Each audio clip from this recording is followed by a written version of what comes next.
આમ આદમી પાર્ટીના ફ્રન્ટલ સંગઠનના મહામંત્રી સામત ગઢવીને એ કહેવા માંગુ છું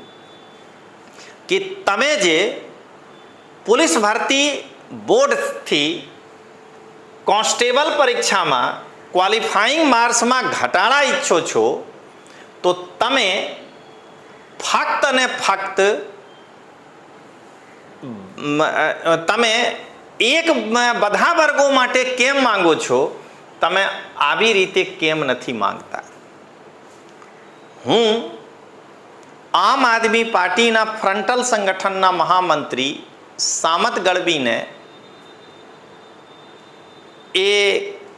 આરોપ લગાવી રહ્યા છું કે તમે પોલીસ ભરતી બોર્ડ સમક્ષ જે ક્વોલિફાઈંગ માર્ક્સ ઓછું કરવા માંગ કરી રહ્યા છો એના સ્થાન પર તમે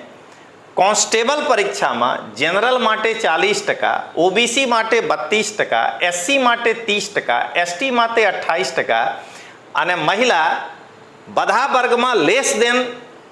5% ક્વોલિફાઈંગ માર્ક્સની માંગણી કેમ નથી કરી રહ્યા છો?